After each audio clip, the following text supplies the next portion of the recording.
Students generally जब भी याद करते हैं, क्या उनकी बेसिक नेचर होती है, 9th क्लास में एक एक एक्सरसाइज के फॉर्मूले जब आते हैं हमारे 13 चैप्टर में, उनकी कोशिश ये रहती है कि एक नोटबुक में लिख लेते हैं volume of cone, volume of cuboid, और एक पूरा चार्ट सा बना लेते हैं, फिर उसको याद करते हैं। जो ज्यादा अच्छे बच्चे होते हैं वो लिख लिख के याद कर लेते हैं। फिर उसके बाद वो जो है मम्मी पापा या अपने जो है एल्डर ब्रदर वगैरह को कहते हैं भी सुन लो। फिर बीच बीच में वो पूछता है। ये कोई तरीका नहीं है फॉर्मूले को याद करने का, और इस तरीके से याद करके होगा भी क्या, आपको ये पता होना चाहिए कि क्वेश्चन में आपने यूज क्या करना है, क्या यहाँ पे लगना है, कर्ड सरफेस एरिया लगना है, टोटल सरफेस एरिया लगना है या वॉल्यूम लगना है। ठीक है जी। तो 9th क्लास में तो आप फिर भी मार्क्स ले लोगे, आगे कैसे करोगे? अगर इस तरीके से आप समझ के चलिए क्वेश्चंस को, तो आपको कोई भी फार्मूला याद करने की जरूरत ही नहीं है। हमसे नींद में पूछोगे ना तो एग्जैक्ट फार्मूला बताएंगे, रीजन समझ कर हमने उनको दिमाग में फिट बैठा रखा है। अब समझ कैसे है ये देखते हैं हम। आपके पास ओवरऑल एक व्यू लीजिए कि टोटल 10th क्लास तक हमारे पास है ही कितनी शेप्स, कोन, सिलेंडर, स्फीयर। अब स्फीयर है तो उसका हाफ हेमिस्फीयर भी होगा, और है एक हमारे पास cube as well as cuboid, दोनों एक ही भाई बहन। आप सबसे पहले सिलेंडर बेस है आपका इन तीनों में। सिलेंडर बना कैसे है? अगर ये ऐसे फ्लैट है, रेक्टेंगल शीट आपको मिल गई और आपको इसको सिलेंडर बनाना है, ये अब ये सिलेंडर जो है आपको भी पता चल गया। और एरिया किसे कहते हैं? इस शीट का एरिया, रेक्टेंगल का एरिया निकालो या ऐसे राउंड करके निकालो, एक ही बात है। तो फर्स्ट ऑफ ऑल आपको क्वेश्चन पढ़ के ये पता करना है कि मेरी इस जो ये सिलेंड्रिकल बॉडी है, इसका क्या चीज यूज हो रही है, ये चीज या इसके ये भी। जब आप कोई चीज इसमें पुट करोगे, कुछ डालोगे तो बेस भी आएगा, कवर होगा। उसको ढक के करना है तो फिर आपका टॉप भी आएगा। बट कई बार तो हमें सिर्फ ऐसे ऐसे रोल करना होता है, तो उसमें इसका कोई रोल नहीं है। ठीक है ना। और अब इसका फॉर्मूला कैसे बना, अब आपको ही पता है। अगर मेरे को पतला सिलेंडर बनाना है तो मैं ऐसे ऐसे फोल्ड कर दूंगी, ठीक है ना, तो ऑब्वियस सरफेस एरिया कम हो जाएगा। और अगर मेरे को मोटा बनाना है तो ऐसे। तो एक चीज रेडियस पे डिपेंड करेगी और एक इसकी हाइट पे, और क्या चीज है। तो सबसे पहले हमें ये क्लियर होना चाहिए कि क्या क्या इसके अंदर है। एक आर है और एक एच। फिर उसके बाद कर्ड सरफेस एरिया। आपको सर्कल का सरकमफेरेंस पता है? एरिया किस पे डिपेंड करेगा? सरकमफेरेंस पे तो डिपेंड करेगा कि कितना बड़ा गोला है। ये जो सर्कल है मेरा, इसका क्या सरकमफेरेंस है। सरकमफेरेंस का फॉर्मूला क्या आता है? 2πr। फिर किस पे डिपेंड करेगा? अगर आधा है, छोटा डब्बी है तो छोटा सरफेस एरिया, और बड़ी डब्बी है और लंबा है तो लंबा सरफेस एरिया। सेम अगर बड़ी चीज है तो उसके अंदर सामान ज्यादा आएगा, लंबी चीज है, और अगर छोटा डब्बा है तो उसमें सामान कम आएगा। ठीक है। तो कर्ड सरफेस एरिया में एक तो हो गया उसका सरकमफेरेंस कि उसका गोला कितना बड़ा है, और उसकी हाइट। फॉर्मूला बन गया 2πr। अगर आपके दिमाग में इस तरीके से आप रखोगे, आप कभी भी ये फॉर्मूला नहीं भूलोगे। अब बात कर रहे हैं हम टोटल सरफेस एरिया। कर्व से और टोटल में फर्क ही क्या होता है? सिर्फ और सिर्फ उसके बेस का। ये और ये लगा दो, ये टोटल बन गया। इट मीन्स क्या, मैंने 2 सर्कल काटे और इधर भी चिपका दिया और इधर भी। एक सर्कल का एरिया क्या होता है? πr²। 2 हो गए तो इसी में ही आप 2 सर्कल को ऐड कर दो। क्या बन गया? 2πr h+r। ये फॉर्मूला बन गया। अब आप इसको रटो या आप इसको समझ कर अपने दिमाग में फिट बैठा। अच्छा, अब बात करते हैं इसी के वॉल्यूम की। वॉल्यूम मतलब कोई चीज कैपेसिटी कितनी अंदर जा सकती है। पहले तो वॉल्यूम क्लियर हो आपको कि वॉल्यूम क्या होता है। अब वॉल्यूम क्लियर है, अब किस पे डिपेंड करेगा? इसी की गोलाई पे तो करेगा। अगर बड़ा डब्बा है, बड़ा सरकमफेरेंस है, उसका नीचे का एरिया ज्यादा है, ठीक है ना, तो ज्यादा सामान आ जाएगा। और कम है, पतला है, तो कम सामान आएगा। तो किस पे डिपेंड करा? एक तो उसके जो बेस है उसके एरिया πr², और फिर उसकी लेंथ पे। लंबा सिलेंडर है ज्यादा सामान, छोटा सिलेंडर है कम सामान, तो क्या फॉर्मूला बन गया, पाई आर स्क्वायर एच सिलेंडर। तीनों फॉर्मूले आप बस अपने दिमाग में फिट बैठा लिए, इसके बाद सारे फॉर्मूले क्लियर हैं। कैसे, कोन। एक बात मैं आपको बता दूं, अगर इसी का ही कोन बनाना पड़े इसी सिलेंडर में से, सर्कल तो यही लोगे आप और यूं पतला पतला करते करते काटते जाओगे इसको, तो एक यहां से, एक यहां से और एक जो बीच में से, एग्जैक्टली 3 कोन बनते हैं आपके एक सिलेंडर में से, सेम रेडियस सेम हाइट। आप अगर एक सेम रेडियस सेम हाइट के 3 कोन ले लो और एक सिलेंडर लो, उनको तीनों को आप भरोगे, आपकी बुक में ये प्रोजेक्ट भी है। तो हमेशा वॉल्यूम ऑफ कोन, अब आपको सिलेंडर का वॉल्यूम याद है, पाई आर स्क्वायर है, उसका 1/3 सिंपल, क्योंकि कोन है ही उसका 1/3, 1/3 हिस्सा निकाला हुआ है हमेशा कोन, तो कोन का सीधा याद हो गया सिलेंडर से। ठीक है, अब बात करते हैं हम कर्व्ड सरफेस एरिया की, कोन की।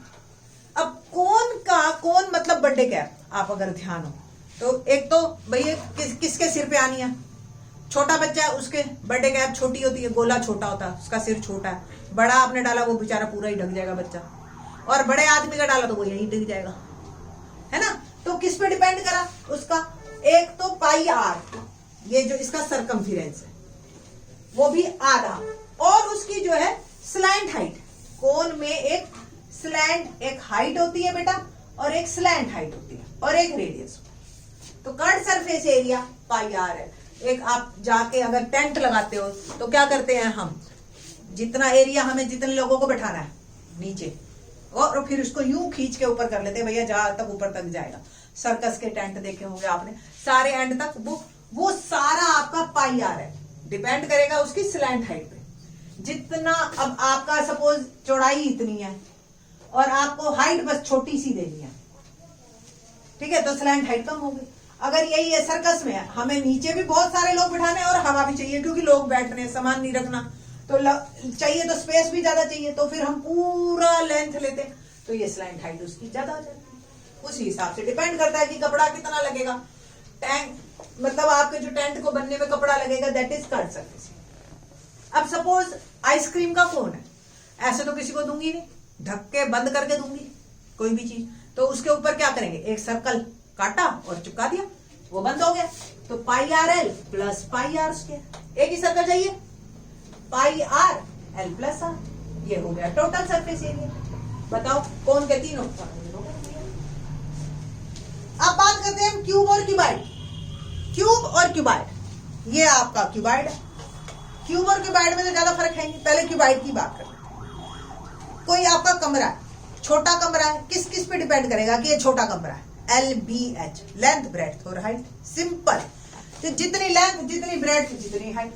आपने जनरली देखा होगा घरों में, नॉर्मल जब घर बन रहे होते हैं सामने ईंटें लगा देते हैं, कभी ईंटें वो गिन के देखिए आपने कि कितनी ईंटें हैं टोटल, कैसे गिनोगे। सपोज आपके घर के आगे ही 20 लेयर में ईंटें पड़ी हैं, अब 20 लेयर तो मैंने बोल दिया 20 है, ठीक है, और आप ये देखोगे कितनी लाइनें हैं, 20 तो हो गई हाइट, 10 लाइनें हैं सपोज, और फिर उसकी ब्रेड्थ भी देखोगे आपकी 4 की सेटिंग है, ठीक है। तो volume of cuboid LBH, length breadth height, simple. अब क्यूब और क्यूबाइड में फर्क ही क्या है, क्यूब B और H सेम, तो B और H की जगह L डाल दो, तो वॉल्यूम ऑफ क्यूब क्या बन गया, L क्यूब, सिंपल। अब बात करते हैं हम कर्व्ड सरफेस एरिया। ये लो क्यूबाइड, कर्व्ड सरफेस एरिया क्या होता है, 4 वॉल्स, ना फर्श होता है ना छत होती है, ये। अब आप देख रहे हो ये इसकी लेंथ है, ये L, ये इसकी ब्रेड्थ है। अगर ऐसे लेटा दें, वैसे तो ये हाइट है, तो ब्रेड्थ क्या है, ये वाली, ये ब्रेड्थ, ठीक है जी, L B और ये H। इसका एरिया कैसे निकलेगा, इस सिर्फ इस वाले फेस का L इंटू H, है ना। तो curved surface area of cuboid, cuboid curved surface area यानी कि ये चारों, 1 2 3 4। अब इसका और इसका सेम, यानी कि 2 L और H, 2 LH। इस पे आओ, ये B था ये H, तो 2 BH, 2H common, L plus P, फॉर्मूले हो गए बस। और अब इसको भी और इसको दोनों को जोड़ दो, ये L है ये B है, तो 2LB जोड़ दो, 2HLH 2BH और 2LB, तो 2 common, LB plus BH plus HL बन गया फॉर्मूला। और B और H की जगह आप LL डाल दो तो वो बन गया आपका 3 हो जाएंगे, 3L², ये बन गया आपका क्यूब, क्यूब का सरफेस एरिया टोटल। तो आपके दिमाग में अगर शेप क्लियर है, उसकी डायमेंशंस क्लियर है, और आपको ये क्लियर होना चाहिए कि मुझे कर्व सरफेस एरिया किसे कहते हैं, टोटल सरफेस एरिया किसे कहते हैं, वॉल्यूम किसे कहते हैं, तो आई थिंक सो फॉर्मूला रटने की जरूरत नहीं है। आप दिमाग में समझ के बैठाइए, 10th क्लास में हो अब आप, क्योंकि आने वाले टाइम में हमें इसी तरह से 11th 12th में फॉर्मूले बनाने आने चाहिए बजाय कि उनको रटने के। तो होप सो ये जो है आपको वीडियो क्लियर होगी। एक और वर्ड रह गया है हमारा अभी, स्फीयर। स्फीयर को आप अगर शेप आपके दिमाग में, आजकल ऑरेंजेस आए हुए हैं, ऑरेंज को अपने दिमाग में रखो। अगर स्फीयर के बारे में बात करें, ऑरेंजेस आप सब खाते हो और उसका छिलका भी उतारते हो। अगर आपके दिमाग में ऑरेंज खाते हुए आप उसके छिलके को हल्का हल्का हल्का छोटा छोटा तोड़ो, बड़ा सा मत तोड़ो, और उसको 4 इक्वल साइज के ही ऑरेंज जिस शेप का लिया आपने, जिस साइज का, छोटा बड़ा, उस छोटे छोटे जो टुकड़े हैं ना वो इन्हीं पे ही आप चिपकाओगे ना, तो ये चारों को ढक लेगा। यानी कि एक ऑरेंज के ऊपर अगर छिलका जो भी है वो 4 उसकी फिगर्स, 4 2D में जो फिगर है उसको ढकता है एग्जैक्टली। तो और ऑरेंज या स्फीयर का कर्ड और टोटल नहीं होता। कर्ड और टोटल में फर्क क्या है, बेस और उसका ही ना, और राउंड चीज का क्या बेस, वो तो सारी तरफ से बराबर है ना। तो एग्जैक्टली हमारे पास कर्ड और टोटल नहीं होता स्फीयर में, सिर्फ सरफेस एरिया होता है स्फीयर का, ये बात याद रखना।